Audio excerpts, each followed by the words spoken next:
And the reality is, most of us, just being home by yourself in front of your computer trying to do job search, don't realize the gaps between where you're at, where you're stuck, and that dream role that you're after. How can I show this executive that I can solve their pain points, that I can help them achieve their goals?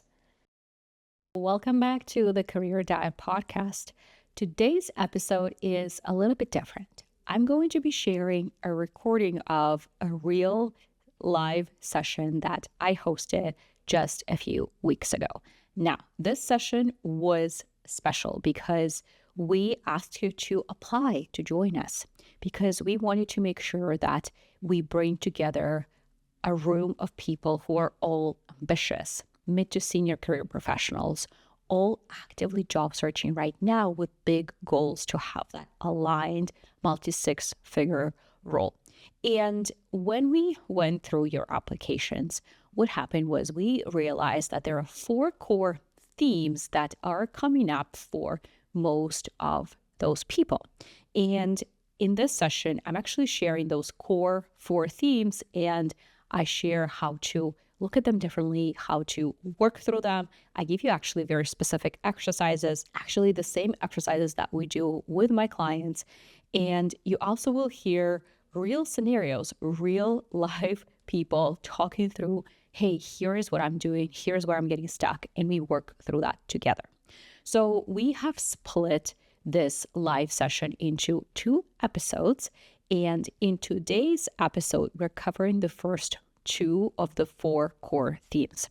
So specifically, we will start with strategy. So if you are someone who is experienced and you have maybe even big brands on your resume and you're applying for roles, you're tailoring your resume with maybe AI, you're reaching out to recruiters, you're reaching out to hiring managers, and it's just not clicking, this episode is for you because we'll be diving into this specifically, and you'll hear an example of a real job seeker, of how she's approaching it, and my thoughts on what she can change.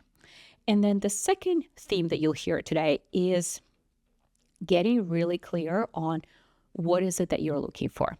Specifically, if you are someone who is scrolling on LinkedIn, not really sure what you want, and you kind of see a few roles here and there that you apply, but you don't really have a very specific target, or on the other end of the spectrum, you are someone who is kind of going for a wide net because you feel like, well, I maybe don't really have a choice, or I just need something, or maybe something will click, or maybe I just, I just hope for the best. And you go for 60 roles, but you know deep down that you don't actually want all 60 and you're not really sure what to do instead.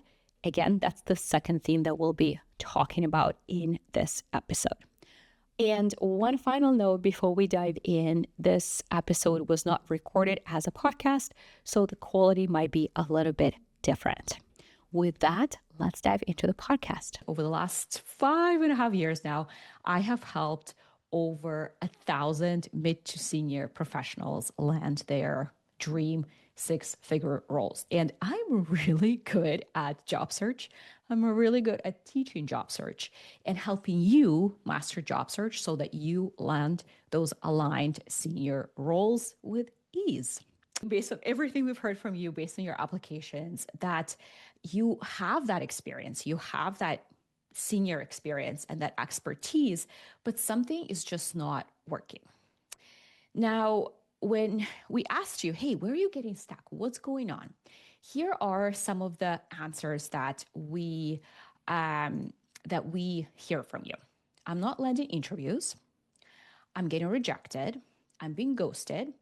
And maybe I'm feeling overwhelmed and or stuck.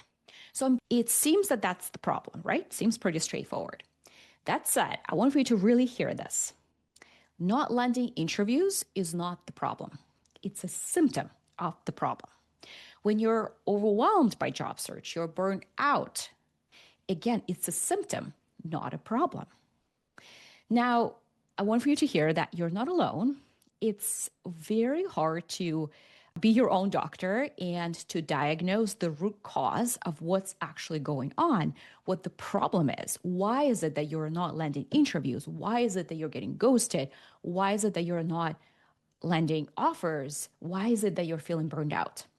And the reality is, most of us, just being home by yourself in front of your computer trying to do job search, don't realize the gaps between where you're at, where you stuck, and that dream role that you're after. And most people, which is again very normal, are only looking at the symptoms, right? So, not landing interviews, not converting into offers. So, what I want for you to start thinking about is how are you going to achieve your goal if you don't really know what the root cause is, what the bottleneck really is? So, the first takeaway for you is that you need to be able to diagnose what the actual problem for you is. So, the root cause of why your job search is not working and not just the symptom. First sticking point that I noticed. So, you feel like, okay, well, I've worked so hard in my career to get to this point. I know that I have solid experience and you're targeting senior roles because that's your experience. That's how far you are in your career. You're job searching and you're online, you're looking for what's posted, you're tailoring your resume, maybe with ChatGPT or any other tools, AI tools, you're applying online. Maybe you're messaging recruiters, maybe you're messaging hiring managers, you're sending them your resume and then you're just kind of waiting to get an interview. And while you're waiting, you're thinking, well, what in the world? I've worked so hard in my career. Maybe you have big brands on your resume that you've been told your whole life that that's the recipe to success. But now you're just not hearing back. So it sounds like this is resonating with you. All right. So I want for you all, just go there with me. I want for you to zoom out. I want for you to start thinking, and that's actually something that I keep reminding our clients day after day, is to approach job search and think through job search the same way you would through a problem in your work, right?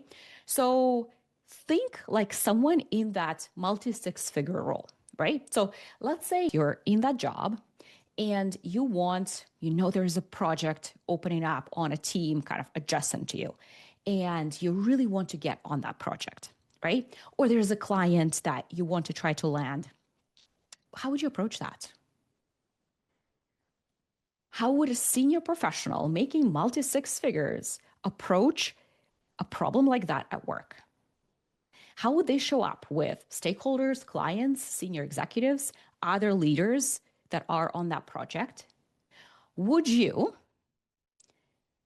send one email to that executive who is the leader of that project, hoping that you will land that deal, that contract, that project, saying, hey, I'm interested. Here is a list of everything that I have done before or clients I've had before. I want on this project. And there's no follow-up. You're just waiting for them to reply to you. Or maybe you send one follow-up. No in-person conversation, just waiting for that executive or that client for them to set up a meeting. The answer is probably not, right? You would probably start thinking about it this way. Okay, well, who is in charge of this project? What do they need to know about me? What relationships do I need to build to get on this project? Who is the decision maker? How do I meet them? What are their pain points? What are their goals? Why are they looking? Why is this project open? What is this project truly about? And who can tell me this information? How can I show this executive that I can solve their pain points, that I can help them achieve their goals? How can I make sure that they know that I am someone who can help them achieve those goals? Right? And you probably know that one email is not going to help you achieve that, right? So why are you doing that in your career? Because you sending a PDF, that resume is doing exactly that, just that one email and waiting for them to do something, right? So you need to get a lot more proactive, the same way you would in your job. Now, when I say proactive, I mean getting in front of the decision makers, not recruiters, they don't make decisions, decision makers strategically, understanding, not sending them their resume, but understanding their goals, their pain points, and then positioning yourself as a solution the same way you would do to land a client or to land a project at work. And I want for you to hear this, that this senior level where you guys are at, there is just no way around this. If you don't have this skill, it's a major liability for your career moving forward. Because I know for a fact that some of you are trying to be proactive, right? Some of you are trying to find hiring managers, find executives. Some of you maybe are messaging them. Some of you maybe are messaging recruiters on LinkedIn. And I bet you guys are feeling that, well, I tried and no one is responding. Or I tried and I don't know who those people are. Or maybe you have a network or someone did respond to you and you booked, let's say, a meeting. You're like, okay, great, I'm meeting with a hiring manager. But then nothing happens after that meeting. So we're actually going to talk through this together. So this can be your first opportunity for you to be in the hot seat. So I would love to actually hear from you guys. If you are reaching out and no one is responding, let me know. If you are trying to find the right people, I see Deborah said that that's the case for her, and it sounds like Roberto is the same for Roberto. If you're trying to find the right people and you can't, let me know. If you have had meetings, let me know. Let me know exactly where you're stuck so we can get into it together. Just type in the chat where you're stuck. Maybe you're having meetings and they're not leading anywhere. So we'll talk through it together. I'm seeing, Amanda, both scenarios. Okay, now it's moving fast. Oh, moving so fast. Okay, all the scenarios, finding the right decision makers and getting their attention. Hector, all the scenarios. I send no's direct messages with 2 of 100 responses. I reached out but was ghosted. Finding the appropriate contact. Given a more competitive job environment, what are you describing emphasizes the need for effective networking and introduction, which has always been my priority. Yes, absolutely. People are too busy for a meeting. Okay, I would love to get one of you to talk to us so we can get into the details together. Finding the right people and getting responses from people I reach out to. Sounds like it's the case for a lot of people. Would you be willing? Yep. All right, so let's actually talk step by step. So you said finding the right people. So let's talk through it. When you say the right people, what do you personally mean by that? When you say you reached out to 15 people, so sounds like those were people that you knew already. Yes. What was your ask when you reached out? So you know them in one Yep, way. it depended on the person, obviously, because I had different relationships with different levels of relationships with each of the people. In some cases, it was, hey, long time no chat. I mean, it's been 20 years since we worked together. Hope you're doing well. I just submitted my application for this role. If there's any insight you can share on the hiring process or anything about the position, that would be great. And that was kind of the generic, like I was like, please recommend me. I didn't want to, especially since I haven't talked to some of these people in many years, which is also one of the weird things about finding people.